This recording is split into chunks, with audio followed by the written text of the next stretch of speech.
The 1960s were a decade of rapid change in America. The country was watching men blast into space, teenagers were glued to transistor radios, and the suburbs were expanding faster than ever before. But while much of the nation was looking up at the stars, there was another kind of movement happening right here on the ground. Trucking was exploding, and the people behind the wheel were reshaping how goods flowed across the United States. Let's find out more. For decades, railroads had been the undisputed champions of freight. They carried coal, steel, and crops from coast to coast. But in 1963, trucking revenues officially surpassed railroads for the very first time. That moment symbolized more than a statistic. It meant that the highway had finally replaced the railway as America's commercial lifeline. Truckers were no longer just supporting players in the economy. They were becoming the backbone of American logistics. This was not an accident. The Federal Aid Highway Act of 1956 had unleashed a massive construction project, carving out thousands of miles of interstate highways. By the early 60s, long stretches were open and ready for traffic. Truckers could now bypass small towns, cut through mountain ranges, and glide over bridges that connected regions like never before. For the men behind the wheel, this new network of roads opened up possibilities. For the companies shipping goods, it meant speed, flexibility, and efficiency. The stage was set for a trucking revolution. Now let me ask you something. Can you imagine hauling freight in a cramped cab with no AC, no GPS, and only a paper map to guide you? That was trucking in the 60s. Stick around, because this story will change how you see the open road. And if you love digging into the real history of trucking, hit subscribe and drop a comment. I'd love to hear your own road stories. The look of a 1960s rig. When you picture trucking in the 60s, it's impossible not to think of the cab-over engine truck. These rigs define the decade. With the driver sitting directly above the motor, the cab-over was compact, maneuverable, and perfect for navigating narrow streets or tight delivery points. They had a boxy look that screamed toughness. To many drivers, the cab-over was a badge of the era. But inside, life was far from glamorous. The cab was small and noisy. The engine roared directly under your feet, and in the summer, heat poured straight through the floorboards. Comfort was not the design priority. Truckers often joked that if you drove one long enough, you could feel every bolt in your bones. Yet these trucks were practical. Their shorter length allowed companies to maximize trailer size within the legal limits, and that made them a smart business choice. By the late 60s, the shift toward conventional long-hood trucks had already begun. Drivers preferred the comfort, quieter cabins, and smoother ride of a conventional rig. But in the 60s, cab-overs still ruled the highways. They were a symbol of progress and practicality in an industry that was rapidly growing. Engines, power, and technology. One of the biggest stories of 60s trucking was what was happening under the hood. During the 1950s, most trucks relied on engines that delivered around 180 to 220 horsepower. That was enough to get the job done, but as freight volumes grew and trailers became larger, more power was needed. By the mid-1960s, engines producing 300 horsepower or more were hitting the market. And by the end of the decade, some were pushing 375. This leap in horsepower gave drivers more pulling strength, better hill climbing ability, and greater efficiency. But it also changed the culture of trucking. The roar of a Detroit diesel or a Cummins engine became part of the soundtrack of the open road. Drivers identified themselves by the sound of their motor. A truck wasn't just a machine, it was a companion that carried you through long nights and endless miles. At the same time, new technologies were creeping in. Power steering began to make steering easier, saving drivers' arms and shoulders from constant strain.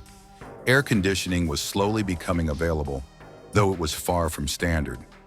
Some rigs still lacked it entirely, meaning a summer run through Texas or Arizona was like driving inside an oven. These improvements didn't make trucking easy, but they did mark the beginning of a shift toward a slightly more livable job. Life on the road. Ask anyone who drove in the 60s, and they'll tell you trucking was as much a lifestyle as it was a career. Hours were long, and logbooks were still often filled with creative math to make the schedules work. The culture of get it there no matter what was strong. Rest stops were basic, meals often came from diners or truck stop counters, and sleep sometimes meant pulling over at the side of the road. There was little in the way of creature comforts. Entertainment meant a scratchy AM radio station fading in and out as you crossed state lines. There were no GPS systems, no smartphones, and no satellite radios. Just a map, a compass in your head, and a steel resolve to make the delivery. But despite the hardships, there was pride. Truckers saw themselves as modern cowboys. Their rigs were their horses, the highway was their frontier, and the freight was the lifeblood of the nation. That sense of identity became a powerful bond. If you saw another driver stranded on the shoulder, you pulled over to help. If you rolled into a truck stop, you swapped stories and advice over a plate of eggs and coffee. Life was tough, but it was also filled with camaraderie, rules, regulations, and safety. The 1960s also marked a turning point in regulation. The rapid growth of the trucking industry made safety and standardization more urgent. In 1965, new requirements for vehicle inspections and insurance were introduced. The following year, the National Traffic and Motor Vehicle Safety Act was signed, creating federal safety standards for trucks. These rules were not always welcomed by drivers. Many felt the government was tightening its grip on an industry that had always thrived on independence. But the changes were necessary. The increase in traffic on the interstates meant more accidents, and lawmakers wanted to protect both truckers and the general public. At the same time, these regulations started shaping trucking into a more professionalized field. Companies began investing in better equipment and more structured operations. The seeds were planted for the highly regulated industry we know today. Trucking and American culture. The 60s didn't just transform trucking as a business.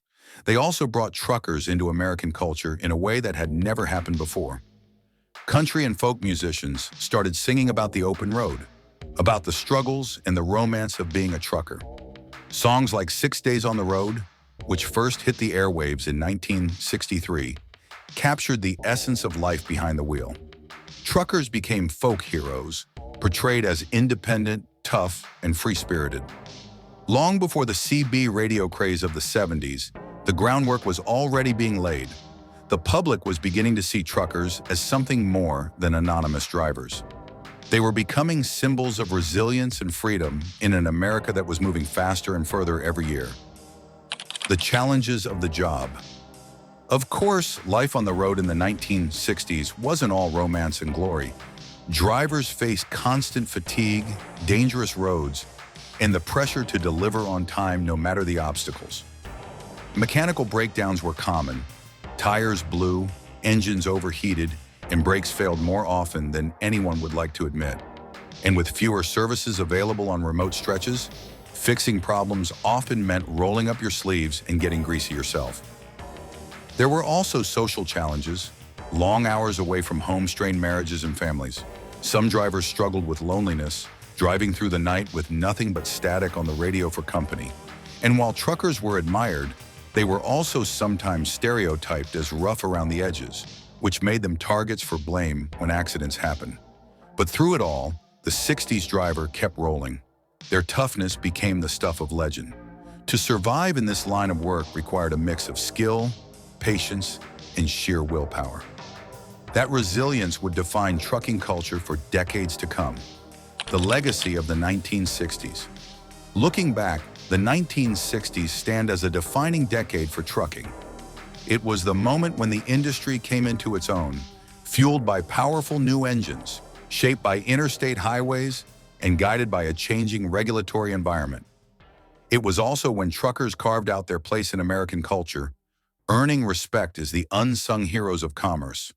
The men who drove those rigs built the foundation for the modern industry we know today. They did it without the technology, without the comfort, and without the conveniences we take for granted. What they had was determination, pride, and an unshakable connection to the road. Trucking in the 60s wasn't easy, but it was unforgettable. And for those who lived it, the memories of roaring engines, endless highways, and the brotherhood of the road still echo across time. So the next time you see a modern 18-wheeler flying down the highway, think back to the men of the 1960s who paved the way. They worked long hours in noisy cabs, navigated brand new interstates, and kept the economy moving through sheer grit. The trucking industry of today may look sleek and high-tech, but its roots are firmly planted in the hard work and sacrifice of that golden decade. If you enjoyed this deep dive into trucking history, hit that like button, subscribe for more stories from the road, and share this video with anyone who appreciates the grit and glory of America's trucking past.